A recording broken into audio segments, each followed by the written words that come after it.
Welcome back to the second episode of the Pick and Roll podcast. Dusty edition. Dusty edition. Big night last night, but we move. Got to keep up the consistency. Yeah. And we are back with another episode, wrapping up the NBA's week, pretty much.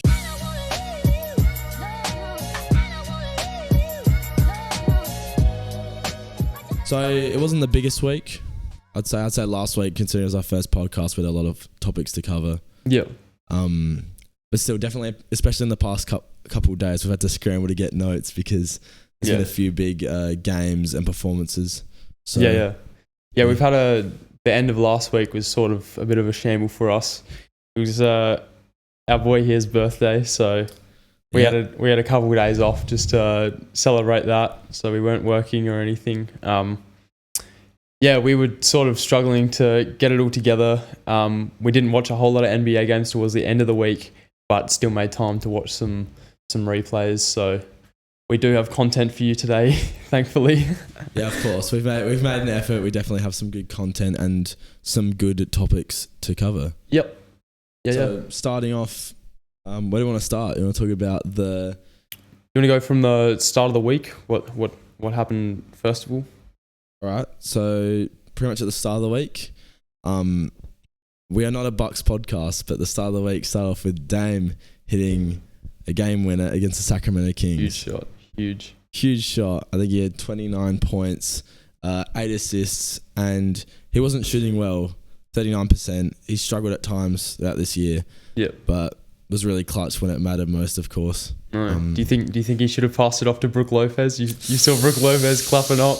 He was ready to catch it. He would have shot that shit. He didn't seem happy, did he? But no, all turned out alright. No, well, you're gonna have to let Dame take that shot 10 times out of 10. It is not Brook Lopez's place to take. He's gonna make those shots more often than not. So yeah, I was fine with that happening. But yeah, very solid win, especially the Bucks. We've been patchy, so we needed that win. But yeah, not too much more to comment on from that game. That's just where the week kicked off.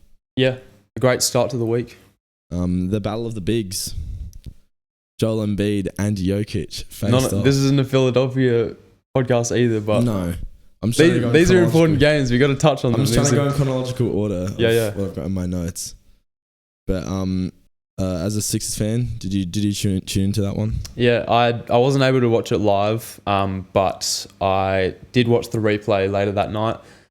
Of course, I'll go on a bit of depth because it was such a big matchup, but really, Embiid came out on top, you would say, in this matchup, even though it wasn't really a battle of the bigs because all game they weren't matched up on each other. Aaron Gordon had the impossible Embiid assignment, whilst Jokic was covered by Embiid a lot of the game, but more often than not, our other bigs also matched up onto Jokic. They beat us on the offensive rebounds. It was quite convincingly 32 to 46, and that was noticeable very much watching it. I mean, it was hard at times.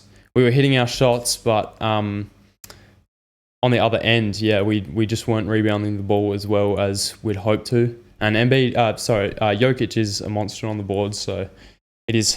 I mean, it's hard to contain him, but I feel like we could have done a much better job on boxing out and going straight for rebounds, but often in the spots that they had us during the game, it was hard to get rebound. I mean, a lot of shots obviously came from Embiid, who is our best rebounder, and he would more often than not shoot the mid-range shot, which he had an exceptional shooting game that game. Shot well from three, shot almost 80% from the mid-range, which was absurd. So back to the rebounding point, he was sort of out of the paint while shots were going up, so they did win on those rebounding statistics, and we weren't able to get our own offensive boards as much as them. But yeah, no, Jokic also had a great game. Like, we obviously, Embiid disguised that a little bit, but Jokic had a great rebounding game, and he really kept them in the game until really the last quarter. Really the last few minutes of the last quarter. So, a great game. It was a pleasure watching it. Yeah, we'll just put some stats behind that. Joel Embiid, 41 points, 10 rebounds. Mhm. Jokic, 25, 19 rebounds. Backs up what you were saying. Denver shot 51% from the field. Not bad, but Philly shot 57% from the field and led 3-point percentage 48 to 41%. And like you said before, Denver led the rebounds quite significantly, but the 76ers get it done in the end. Yeah. Joel Embiid, best center in the league now. Best center in the league. Look, even as a Philly fan, I'm not like... Obviously, I'm not going to be biased here. I still think Jokic is the most skilled player in the league. Obviously, on the 1v1 matchup, whenever you match up Embiid with Jokic, I feel like Embiid 9 times out of 10 comes out as the more dominant presence on the floor and usually the better performance because Philadelphia generally does a pretty good job of keeping Jokic to a quiet game. But yeah, Philadelphia often get the best of them, but honestly, Jokic, his passing, his rebounding, the advanced metrics, I mean, you can't look past it. He's probably the best player in the world still. And Embiid said that after the game to Jokic as well on the broadcast. He announced, like, he let the broadcast know that he had told Jokic that he's still the best player in the world. Gave him his respect, and I think there's a good mutual respect between the two. So, no, I like Jokic despite being an Embiid fan. Yeah, well, it's hard to hate on someone who's so good in the way that he's so efficient and he can have a game like last week we talked about briefly, where he has 4 points. He only shoots the ball 3 times, but they end up winning by 20 points in the end because he just makes the team better. He raises the ceiling of his team, and it's also weird because he doesn't seem to care a lot of some of the time. So he just comes to ball, and then I think some people don't like that. Like, he's got his horses, he's got his hobbies. He's not really one of like the top mentality guys, but he gets the job done, and that's all that matters. Well, I feel like to a lot of players in the NBA, it is obviously they've worked hard to get to the position that they're at, but at the end of the day, it is a job for a lot of them. Obviously, some really love the game. Jason Tatum being a prime example of that, but I feel like a lot of players are out there just to get by, sort of. But no, that's all I've got to say, really. He's the best player in the league, so we both agree on that. Yep. Something else that happened this week, that was probably the biggest thing that happened this week. Pascal Siakam gets traded to the Indiana Pacers. Initial thoughts? I think I really enjoy it from a Pacers perspective. I think with Halliburton being back and Siakam playing his first game yesterday, it was sort of a preview. Obviously, they haven't had a lot of time practicing with each other, but I saw that Siakam is leading the league in transition points off assists, and Tyrese Halliburton is leading transition assists. So them combined is if you can let Siakam run on the break, and Tyrese isn't a traditional point guard in the fact that he gets a lot of assists on the transition whilst not so much on the half court. So I think if Tyrese is looking up, Siakam's on the run, that's at least 10 easy buckets every single game, undefended. So, I mean, it's a great trade from the Pacers' perspective. What do you think of it from the Raptors' perspective? From the Raptors' perspective, they're kind of, I would say they're in limbo at the moment. One of those teams, your Brooklyn Nets, your Atlanta Hawks, in the middle, really, of the teams in the league. And so I don't actually mind this move from them that much. They probably could have got more in return. The details for that one were Indiana got Pascal, Kira Lewis from the Pels on the same day, and 2 second-round picks. And Toronto received Bruce Brown, Jordan Nora, and 3 firsts. Yeah.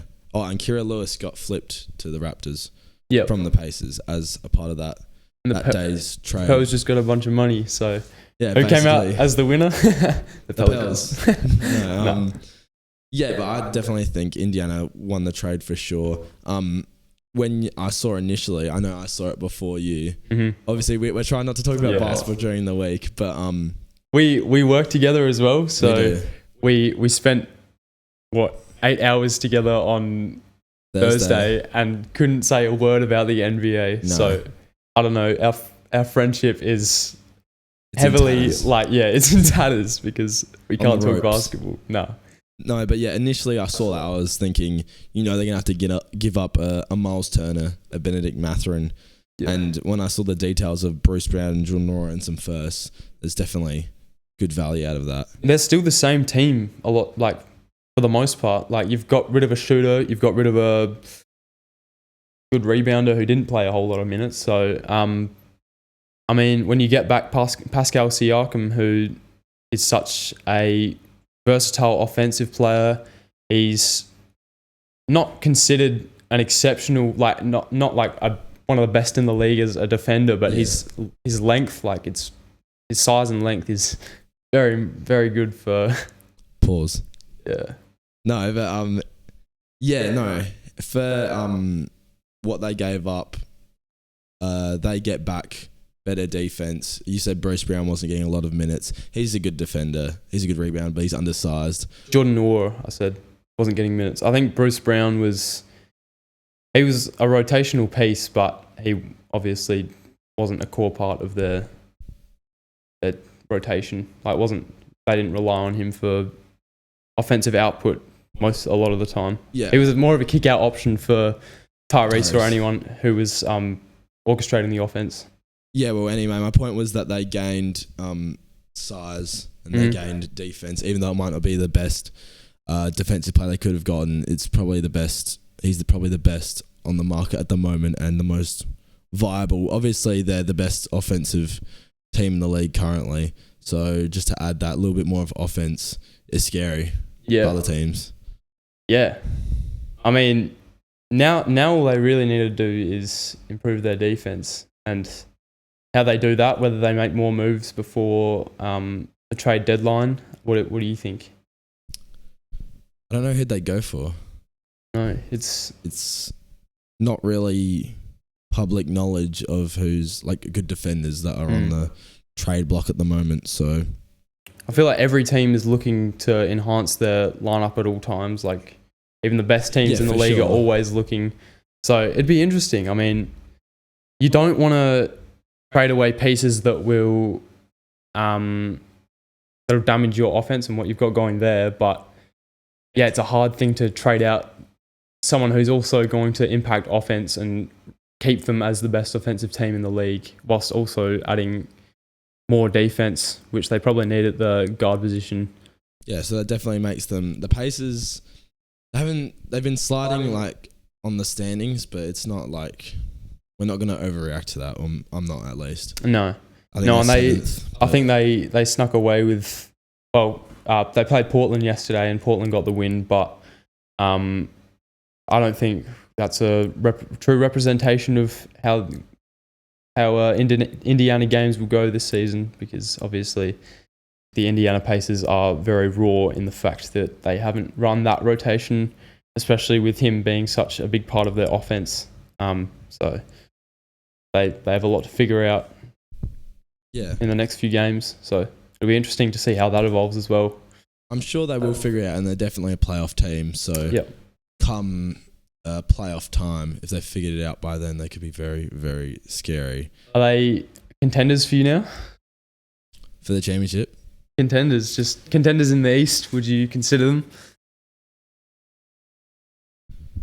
No, I don't think so. What do you agree? Disagree? No, I agree with you. Yeah, I think they're not just there yet.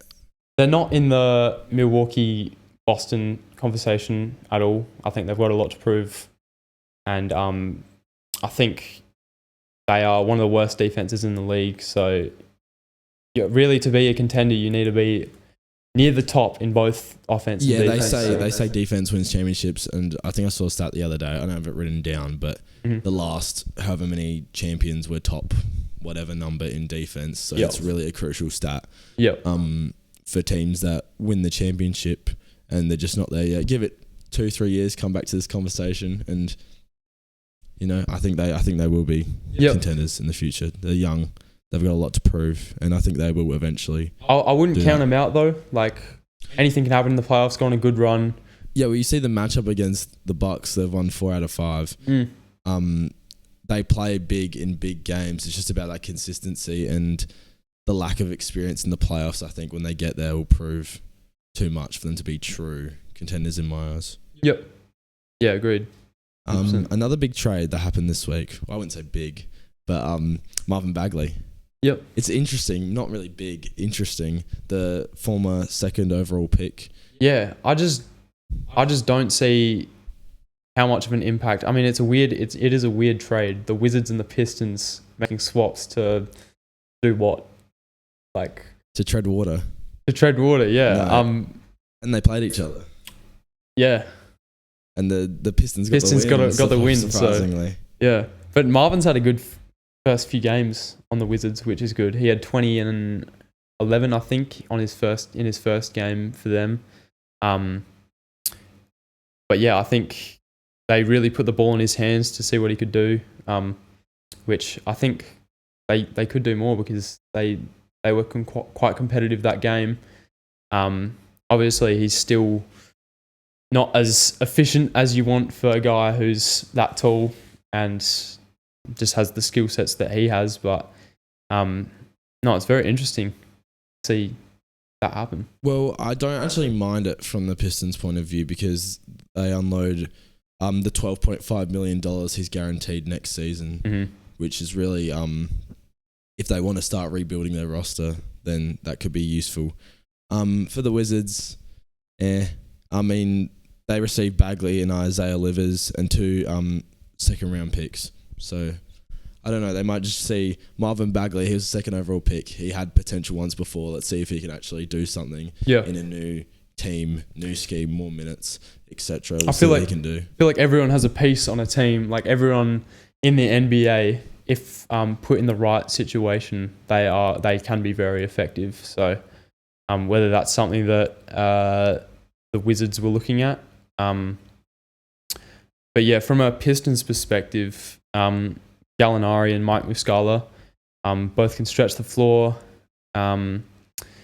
The Wizards unload some centers, which is good because they were running 4 centers and they were trying to figure out minutes for those 4 centers. But Pistons now have a couple big men that can spread the floor. I'm not sure how many minutes someone like Gallinari will get in that rotation, but yeah, it's a pretty neutral trade for me. Yeah, I like it slightly more from the Pistons side, but yeah, not really too big. Obviously, teams that don't have that many assets, unless it's a Kuzma, a Poole, a Cade, a Sir Thompson, it's not really a league-breaking trade, you know. But, no.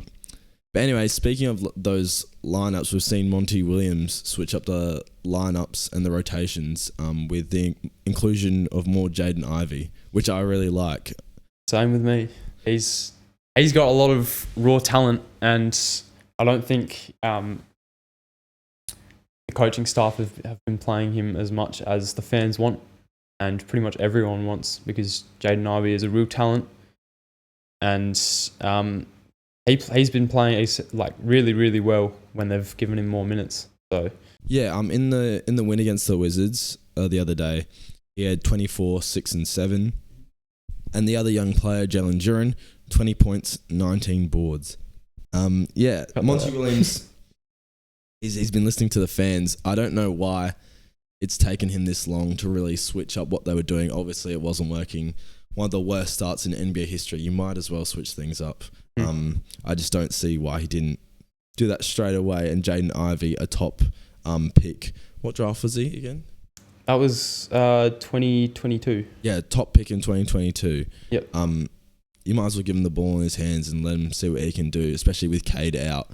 He's only just come in. Cade's been out already for a few games, so I don't know why he hasn't been playing him as much. But yeah, you might as well see what you can do as a team as you're rebuilding for the future. Especially as a championship, not a championship coach, but an Yeah, so another one of the big games that we watched this week, Grizzlies versus T-Wolves. There were a lot of highlights. It was kind of similar to the Wemby Giannis game we saw last week and kind of or not really, yeah, a top team I guess and a lower level team in the conference battling out, and a lot of highlights off the backboards, posters, etc.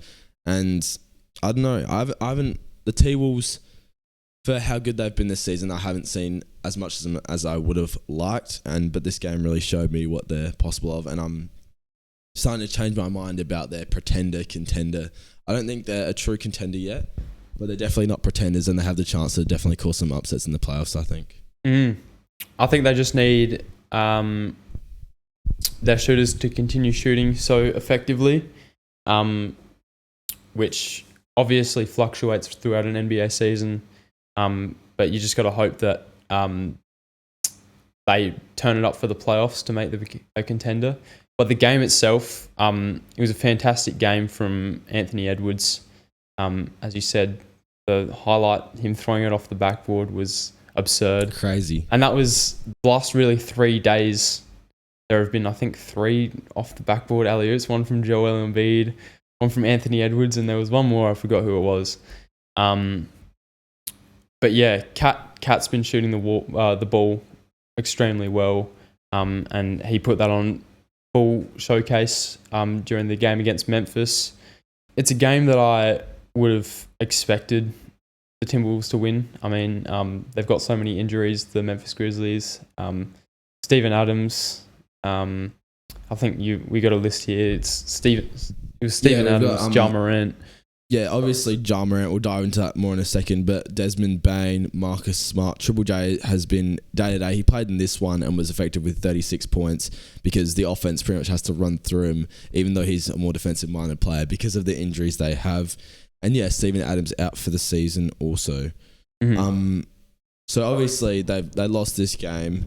They played all right though, but the injuries have really taken a toll on the Grizzlies and their trajectory for the season. Mm-hmm. It's given a chance for their young players to shine though. You've got Gigi Jackson, who has been on a great run.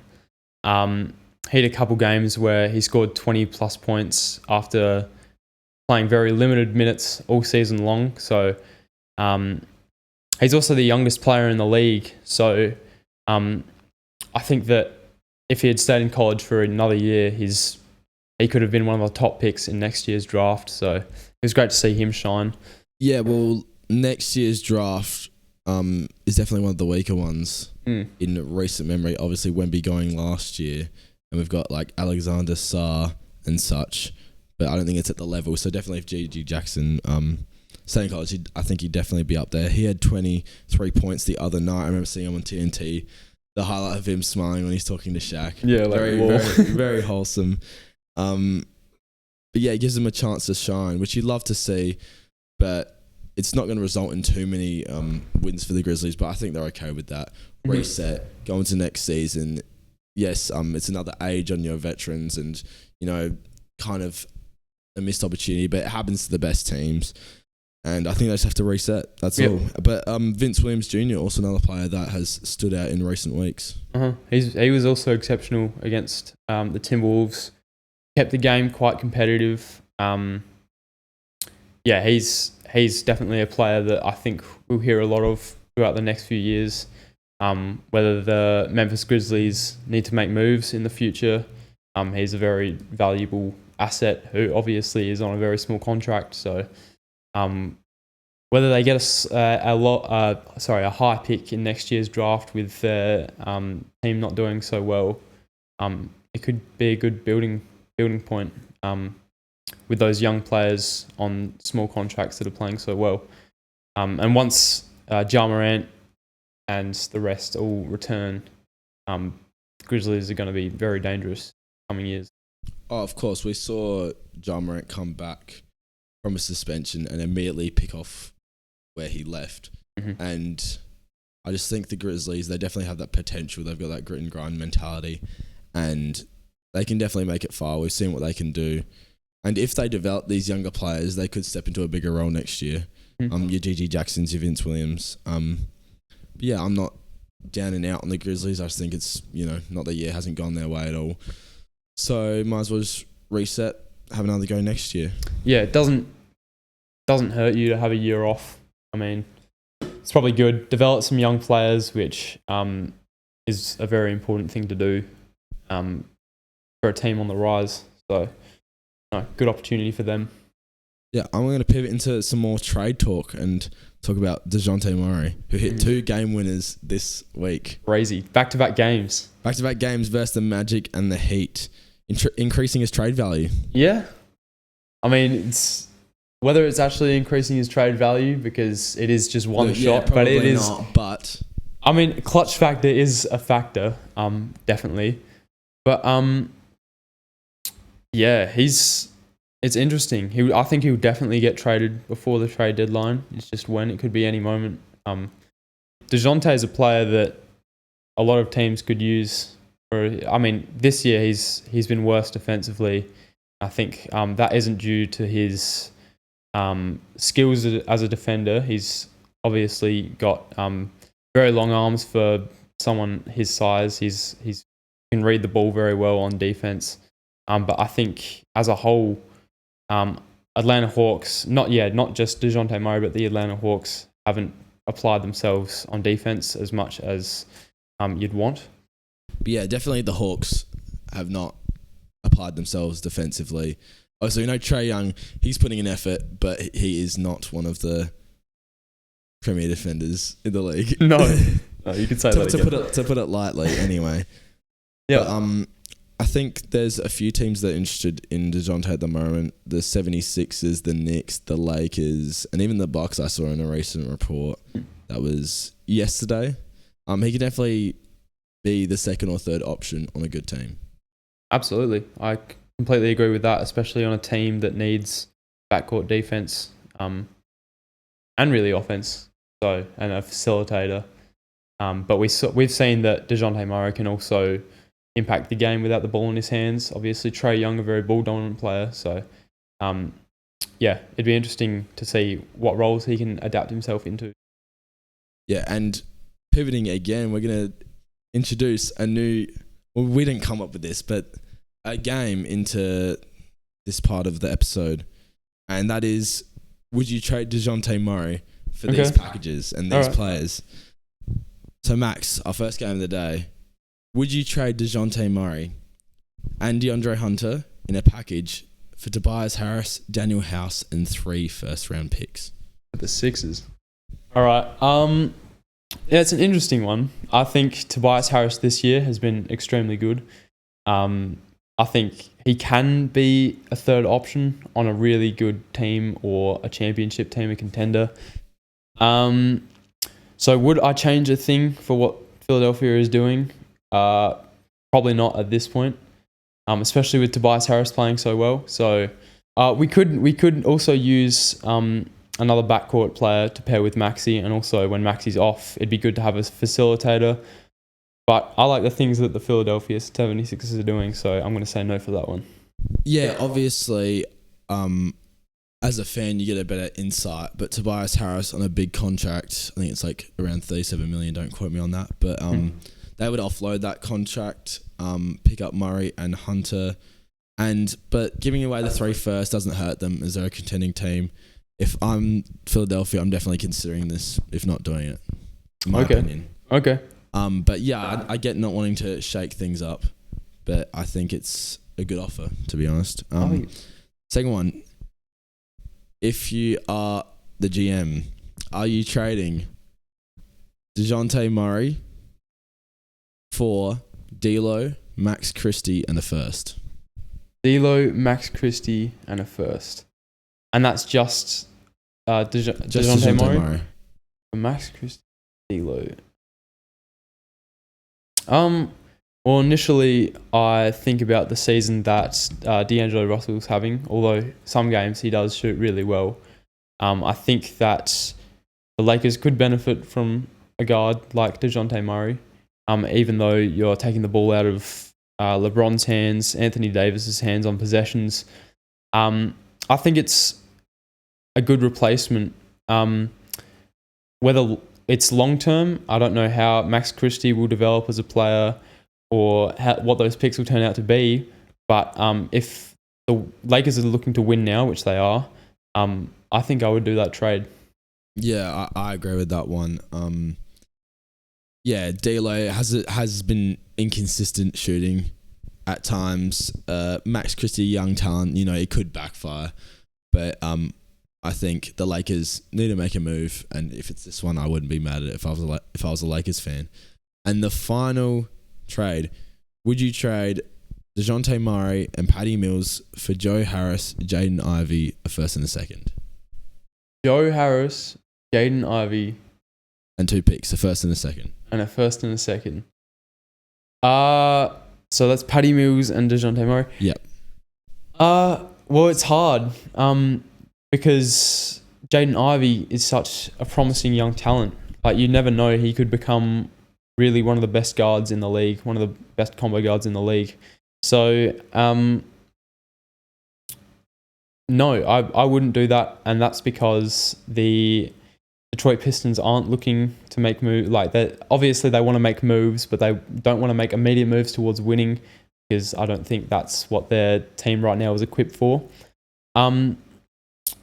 So I think trading away a talent like Jaden Ivey would just be too much to give away for a guard that's in his late 20s. He's in his prime, but I think by the time that they're competitive, I don't think he's going to be a valuable asset, either as a trading piece or a player on a good team. So I wouldn't do that trade.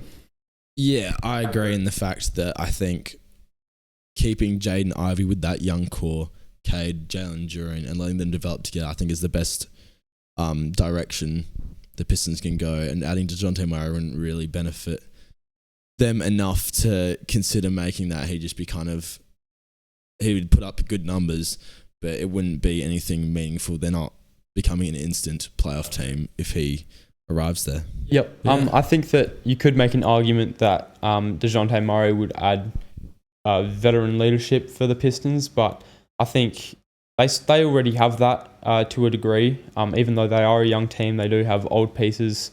They've just had the 2 bigs just come in from Washington, Mike Muscala and Danilo Gallinari. So, no, again, agree with you.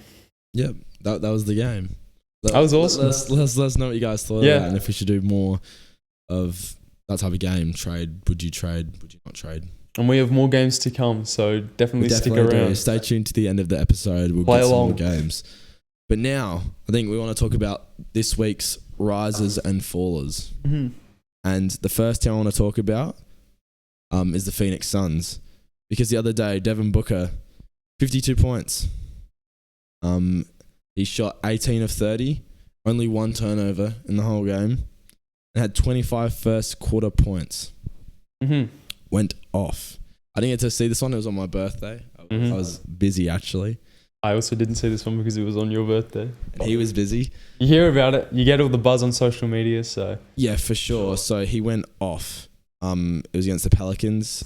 But it's really showing that the Suns, even though Beal, Durant, and Booker haven't played a whole lot of games together so far, they're very much a competent team, and they're on the up. They're 7-3 in their last 10 games. So we're starting to see the upside of the big moves that they've made. Yeah, especially when you also have Kevin Durant having such a great game. Obviously not a full-fledged Kevin Durant unleash the beast game, but he had 26 points.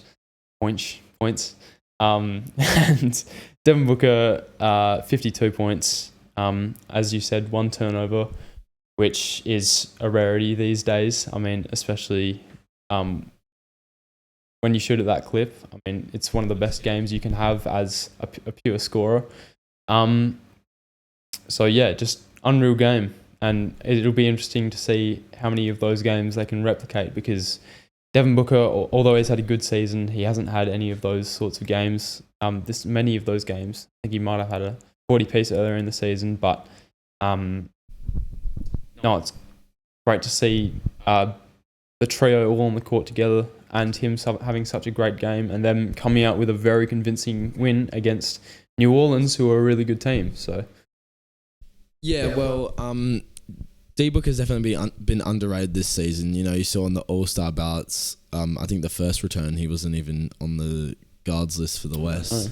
So he's definitely been underrated. The Suns, we all knew they weren't going to be an out of play-in team. So they're just finally hitting their form and finding their groove with their rotations of the big three. And it'll be interesting to see what they can do coming closer to the end of the season. Another team that has gone under the radar, I think, is the Cavs. And I know this because the Bucks versus the Cavs, and we got absolutely smoked without Giannis. Mm-hmm. But their pieces are really stepping up. Donovan Mitchell, we know what he can do. He's playing at a level that we saw a couple seasons ago when the Cavs were the 4 seed. I think they're the 4 seed at the moment, actually. So he's returning to that form. And Jarrett Allen, we know he's a defensive threat. But he's really increasing his offensive output. Yep. I think he's averaging 19 points, 15 rebounds in the past couple weeks, I'm pretty sure. Yep. So he's playing insane. Back in all-star form, really. Yeah, we have seen this from Jarrett Allen before, but he did have a little hiatus where he wasn't as impactful, and I'm not sure why that was exactly. Maybe Mobley... even though Mobley was a big part of the team, not a big part of the team, he was a rookie when Jarrett Allen was an all-star, but maybe since his role stepped up, Jarrett Allen has laid back a little bit, but it's good to see him being so aggressive and playing such good defense, which we know he can play. And the Cavs have been playing really well because of it as well. Also, off the bench, they're scoring. Max Strus has stepped into the starting lineup, but Karis LeVert off the bench. Georges Niang had a big game the other day. I know you love Georges Niang.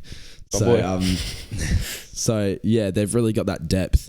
I don't know if I see them going far in the playoffs, but it's nice to see the Cavs hitting their strides and being a team that's over 500, in my opinion. Mm-hmm. I enjoy seeing it.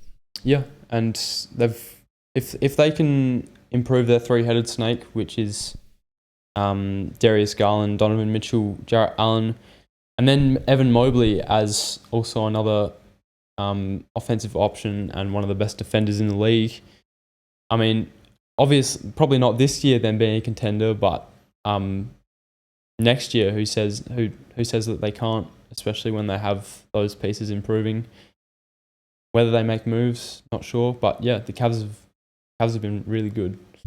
Another young team that is not so high in the standings, but is definitely in their form with an 8-2 record in their past 10 is the Utah Jazz. And we've tried to talk about basketball. We've mentioned this to each other throughout the week. This is something we'd like to cover because the Jazz have been absolutely insane. On fire. Lauri Markkanen, a huge piece to do with that. They've seen an incredible improvement from Chris Dunn this season. Obviously, he was pretty much out of the league for multiple years there, and then he's really found his place as a gritty defender and a scoring option off the bench as well. So everyone's talking about Dante Exum as one of those guys that has come back and really made an impact, but I think Chris Dunn has flown under the radar with his season. The Jazz are looking incredible. Colin Sexton as well, playing really well. Yeah, I was going to say, with the addition of Colin Sexton into the starting lineup, I think we saw a stat the other day that was like, maybe it was like a week ago, but they were 8-1 since, with a starting lineup of Colin Sexton, Lowry, Fontecchio, and Collins, and... Was Jordan in the starting lineup, or was he coming off the bench in that stretch? I think he's still coming off the bench, or he might have been at the 2. Okay. But either or, basically my point is they're playing really well. Yep. Keontae George, another young player who's really hitting his strides in his rookie year, someone that we didn't expect to really show this amount of promise so early in his career. Mm-hmm. But they're a team full of not misfits, players that you like to see succeed. You know, John Collins really finding his role, shooting less, which you could say, just improve your shooting. But he's switched his role to more of a pick and roll player, which we like to see. He's scoring more and at a high efficiency, which from your center, which they're playing him at center now, is something you really like to see. Yeah, no, they've got one of the best offenses in the league at the moment, really. Ever since Lauri Markkanen's come back from his injury. But I don't think we've seen his ceiling yet, even as a offensive player, Lauri Markkanen, because every time it seems like we've seen Lauri Markkanen in his full form, he only gets better. At the start of the year, he was really good before his injury, was super underrated, and then people forgot about him. He came back and he's become even better. So, I think at the moment they're in that 10 seed and they're pushing for a play-in spot. So they're 9th. They're above the Lakers. So it tells you all you really need to know about where they're headed and what direction the team is headed. And even if they don't end up making it this year, they're one of the youngest teams in the NBA, so they definitely have a bright future. Yeah, I see them as a solid playoff team. Definitely this season. I don't know about this season. This season? Is that what you're saying? Yeah. This season, a solid playoff team. You think they'll be fighting in the play-in? I think so. You see the improvement, but with the improvement also comes, sliding, like we've seen with one of the teams in the Fallers this week, the Orlando Magic. Younger team, they can have stretches where they're playing really well, but I also think that you have to set your expectations where you truly think they lie, and I just don't see them being... They could make it out of the play-in, but they're definitely a first-round exit. Yeah, absolutely agree. I don't think they can compete with a top seed in the East in the playoffs when they come out of the play-in. So I agree with you. Paolo's still been in form. He's still pretty much on the edge of being an all-star. If he's not an all-star this season, I definitely see him being an all-star every season for the next 10 seasons at least, because he is a real talent in the league, and he's showing us why he went number 1 overall in the draft. But yeah, no, the Orlando Magic not playing so well. They're 3-7 in their last 10 at the time of this recording, and yeah, they exceeded expectations. So I think early on, they were the 2nd seed at one point, I'm pretty sure. And I was saying they're bound to slide. I think they're at the 8th seed at the moment, but they're definitely a playoff team, I think, or at least they're definitely going to be in the play-in, pushing for a playoff spot. And they're so young that it doesn't really matter, because they're not contending for a championship, but it's good to get that playoff experience in. You also can't ignore the fact that in their last really stretch of games, they've had an extremely hard bunch of matchups. I mean, you had Denver first of all on the 5th of January. You had Minnesota on the 9th, Miami, OKC, Philadelphia. So yeah, and they've had some injuries as well, especially against Philly the other day. But yeah, I'm not worried with the tough stretch. No. They're a young team. They're going to bounce back. And as a fan, I wouldn't have anything to worry about, really. There's no internal issues. They're still doing their thing this season and exceeding expectations. So you can't be mad at all with that. But one team that if I was a fan, I would be worried about is the Brooklyn Nets. 2-8 in their last 10. They did win against the Lakers the other day. But Cam Thomas had to go off for 33, and their players aren't showing the consistency that's needed to really compete for a play-in playoff spot in the East. Yeah. No, they are immature. Like, I don't want to say immature as a team because they've got a few players that have played in an NBA final. But I think they're just really lacking a solidified star. I mean, some might say that someone like Mikal Bridges is a star, but he's not a superstar for a team that wants to play really well. So yeah, I don't know. The Brooklyn Nets, I'm not sure what their expectations are this season. I don't have super high expectations, and I haven't had super high expectations, especially with the injuries they've had. Ben Simmons coming back. Hopefully, well, he's being very weird about it, isn't he? He released like something last week, something cryptic on his Instagram announcing that he'd be back soon, which was a bit of an odd move for someone who's he's still a great NBA player, but he's not he's one of the better players on the team, but he's not good enough to have a whole like I'm back from injury rollout, which I found very interesting. Obviously that's not really it's not something that's really related to like on the court antics, but yeah, but you're right that I didn't think the Brooklyn Nets would be a very limbo team with the Bulls, with the Hawks in the East. So it's kind of something I expected to see, especially at this point of the season with the injuries starting to set in. But two more teams, one that I kind of expected, one that I kind of didn't, to fall, both at records of 4 and 6 in their last 10, is the Sacramento Kings and the Houston Rockets. Mm-hmm. What are your thoughts? The Kings, obviously De'Aaron's having an amazing year. He's let the foot off the gas a little bit, and they're just not scoring at the same level, which they were exceeding expectations before. I think they're up to the 4 seed around then. And slides are going to happen like this. They're in the weeks fallers either way, but no need to panic for the Kings. It's just going to happen. No. But maybe it's time to panic for the Rockets. Obviously, they're exceeding expectations as well. But with what we've seen, what they can achieve, they're kind of taking a step back. And I can see this trend continuing, unlike some of the other younger teams, which I think can bounce back. Mm-hmm.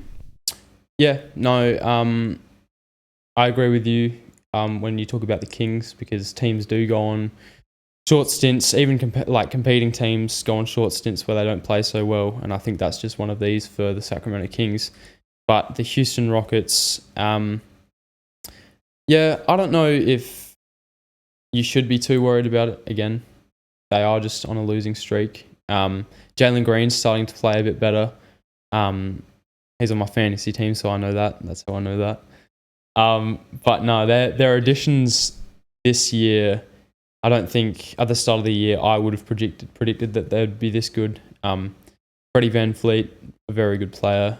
He had 22 and 10 a few games ago in a win. So, I mean, yeah, as a team that is young and haven't played a whole lot together, because some of their best players have only come in recent seasons, this season really, I think you're just going to have those learning curves where you don't play well, you figure it out, and you come out better because of it. And I think that's just a part of growing as a team like Houston. No, yeah, I think there's definitely, in comparison to expectations, there's no need to panic. They've got young players. They're not a team that was looking to push for a deep playoff run.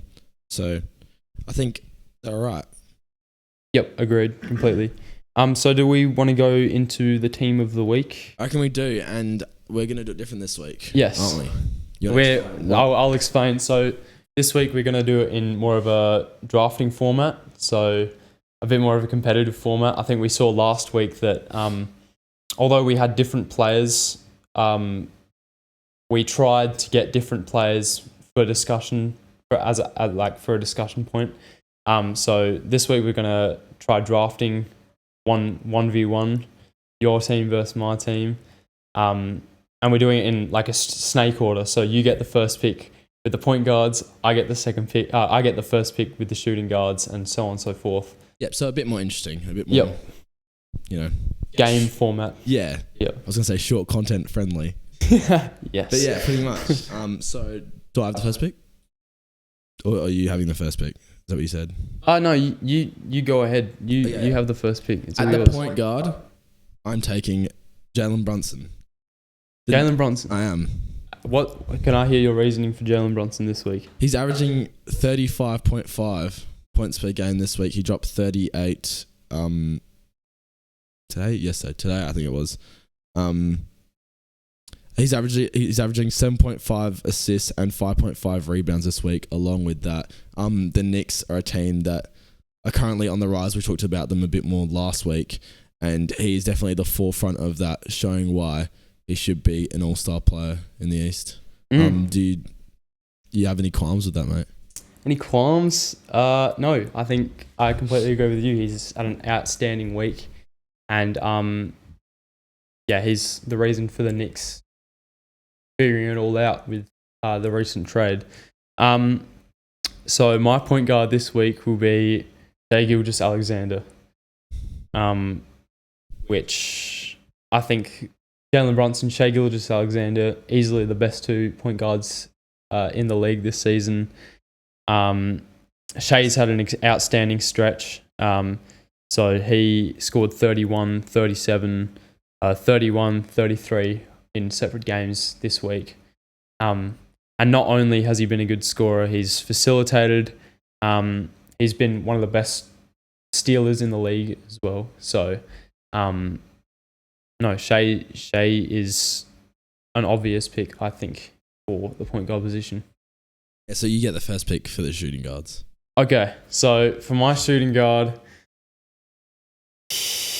it's a little bit tough because there are 2 players that have been really good this week, but I'm going to pick the one who had an outstanding game the other day, and that was Devin Booker. So as we mentioned, he had 52 points the other day, and that wasn't it. He had a 34-point game, a 31-point game, a 16-point, 11 assist game, so he was really in his bag this week, not only scoring but passing. And the Suns have figured stuff out. So, I mean, Devin Booker has been outstanding this week. And with my pick for the shooting guard, I'm going to take who we were talking about before, Donovan Mitchell. The Cavs aim to win their last 10. He's averaging 32.5 points per game, 7 assists, and 2.5 steals in the last week. So with their team really hitting their stride, I think Donovan Mitchell was a safe pick at the 2. Yep, agreed. So for the 3, it's an interesting one because do I try and sneak a power forward into the small forward position? Or do I try and sneak a primary shooting guard into the small forward position? I think you can. I would allow it as long as they have played small forward minutes this week, I would say. Interesting. I'm thinking. No, I'm going to stick with my original pick, and I'm going to go Paul George. We talked about last week. I think he was in your team last week. The Clippers have been on a tear. I think they did lose recently, but still a team that's in great form. He's averaging 27 points per game. Gives you that stellar defense as well. It was a bit iffy for me how I was going to take it, the 3, but I'm happy with that selection. Yeah, very good selection, I think. And I'm in the same boat as you. I'm not sure whether we're going to go with the power forward route for this one or the small forward. Viewers can decide. Leave a comment down below. Leave a comment.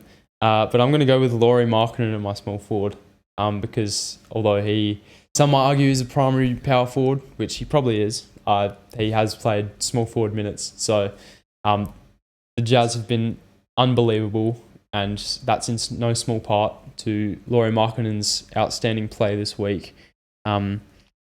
He's had some extremely good games. He's had every game this week. He's scored over 22. He's had a 32-point game, and he's pretty much averaged. He's pretty much picked up 10 rebounds every single game. So that was the one that was the sign between whether I was going to include in my small thought forward. It might be, yeah. But I'm still happy with my selection, and you get the first pick at the power forward. At the power forward position, I could shake things up. I picked this guy last week, but that gives it away, so I'm just going to pick him. I'm going to go with Domantas Sabonis this week again. So he's been unbelievable. I think in pretty much all of his games, except for 2 this week, he's had a triple-double. The Kings not winning a whole lot of games. They haven't won. They've been about 50% on the week, but Sabonis has been unbelievable. He had a 37-point game at the start of the week. And he's been effective on defense and offense all week long. So what's your power forward position? That's not the route I thought you were going to go, because you picked him last week. I thought maybe he'd slide. He was on my radar, but now I'm not sure. Because I thought you were either going to take Giannis or Wemby. So who would I value, or do I go Jeremy Grant? Jeremy Grant. He had a great game the other day. He did. I thought you'd be going Anthony Davis as a possible option as well. Oh, he's definitely an option. Tough one. I'm just going to go. Give me the hype. I'm going Wemby. Wemby. He's averaging 26 points, and I think it's around. I don't have it right in front of me.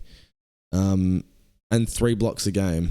26.5 points, 3 blocks a game, and 9 rebounds. The team's not winning, obviously, but a bit more of a fun pick from me. I'm just going to take Wemby at my 4. It is a fun pick, and when we're rating these teams, we're also rating matchups as well. So when you've got Victor Wembanyama on Sabonis, who knows how that'll play out? You like those odds, I think. Yeah. Obviously, I could have taken Giannis, but as a Bucks fan, it's low hanging fruit. I decided to switch it up a bit. No, go ahead. And you've got the first center pick. So go ahead. And at the center, it's hard not to take this guy. I'm gonna take JoJo Embiid. Yeah, that was the obvious pick. Yeah, it's the obvious pick. Obviously, Jokic is the other obvious pick. Mm-hmm. But Joel Embiid averaging nearly 40 points this week, 8 rebounds, 5 assists, nearly 2 steals on only 2 turnovers per game. And Philly, they've been playing okay, but since he's come back, obviously they're playing really well. So that undefeated makes it an easy decision. Yep. And as you mentioned, the other obvious pick is Jokic, and that's who I'll be selecting as a center this week. So yeah, Nikola Jokic has had a great week. He's pretty much averaged 25 points throughout the week. He had a 34-point game last game, which was yesterday. Even though he hasn't been assisting the ball as much, he had a 3-assist game, and that was against my Sixers.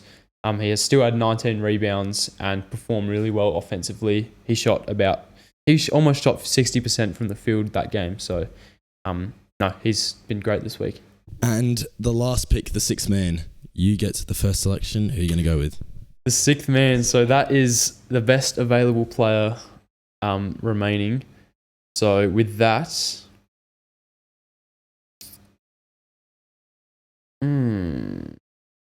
with my 6th man, I'm going to pick Giannis Antetokounmpo, which was going to be your power forward pick, but you switched it up, made it interesting, and I've stolen him from you now. Well, I stole Joel Embiid from you, so it's only fair. How do you feel? Terrible. Damn.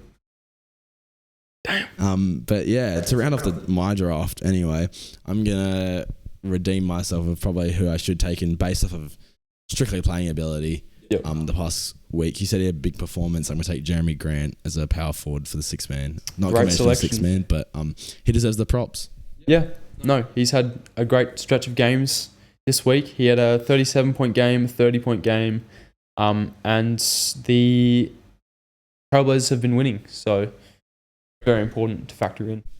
Yeah, so that wraps up the team of the week. Let us know if you guys had anything different. Comment below, roast us. I don't know. Let us know who won. Yes, let us know whose team matches up better on the other team. And we've got it on screen, so you'll be able to compare. Let us know if you enjoyed this more game-like style compared to last week, or you prefer the other style. But let us know. Yep. Good. Are we now into the game section of the podcast? We are. My favourite part. Yeah, my favourite part too. So we got a few more games than last week. We've come prepared. We've even got some new games we've got one new game that we haven't seen played before. We sort of came up with it ourselves, so we want to see how that goes. But first of all, do we want to go into active players' career points? Yeah, right. So right now I'm gonna name 2 players, and you have to tell me who has more career points? And these are active players. Okay, I'm ready. So player number 1 is Zach LaVine. Zach LaVine. Does he have more or less career points than Andrew Wiggins? See, both players who have definitely had their injuries throughout their career. I remember Zach LaVine was out for a while. Wiggins hasn't been playing that well as of late. Both got drafted. Wiggins was drafted. They were drafted same year, was it? No, they were drafted a year apart. But I'm gonna go with. I'm gonna go. Andrew Wiggins has more career points. Andrew Wiggins. Yes. Is your answer? Yes. You're correct. Thank God. Just by a matter of a few hundred points. Yeah, So, I know it would have been close, but I just thought that extra year would give him that boost. Yep, like it. All right, so who has more career points? Andrew Wiggins or Danilo Gallinari? It's really interesting because obviously Danilo, a vet in the league. I think you're going to try and throw me here. Wiggins again. I'm going to go with Gallinari but this could be reverse psychology, but I'm just going to go based off of what I think you'd do. I'm going to go Gallinari. He's been in the league longer. You don't know what I'm about to do because you are wrong. Gallinari has less career points than Andrew Wiggins. He got me. And just as well. All three of those players have been around the same point. So, the next player, who has more points? Danilo Gallinari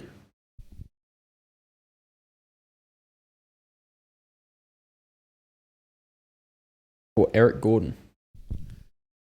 See, Eric Gordon, I think they're both old. I wasn't a basketball fan back then, so I'm trying to figure what teams they've been on, how many points they would have averaged. Clippers, Rockets, New Orleans. Yeah, I'm just going to go based off my heart and the fact that Eric Gordon is still a serviceable role player in today's league, and I'm going to go Eric Gordon has more points. I still think it's close, but Eric Gordon. You are correct. And you did say it was close, and it was close. But Eric Gordon has been relied on as a shooter off the bench and a scorer. So, yeah, he's got more career points than Danilo Gallinari. Your boy somewhat knows ball. He's a bowler. Believe it or not. We'll go one more. Okay, one more. It was more points. Eric Gordon or Jaylen Brown? You see, you think that'd be easy, but I know it's not going to be. Jaylen Brown drafted 2016. Oh, this should be easy. It should be Eric Gordon. So I'm going to back myself and I'm going to go Eric Gordon. You're correct. Yes. And it's by a landslide as well. Eric Gordon has years worth of scoring under his belt. Yeah. You think, Jaylen Brown, but even most of his career, he's not averaging above 25 points a game most of his seasons. And Eric Gordon averaged about 10 or so for that many years. A long time. Yeah, it's going to add up. But yeah, 3 out of 4. I'm happy 3 with out of that. 4 is a great score. Congratulations. Yep, so this next game is the new one that we were talking about. It's called NBA Sabotage.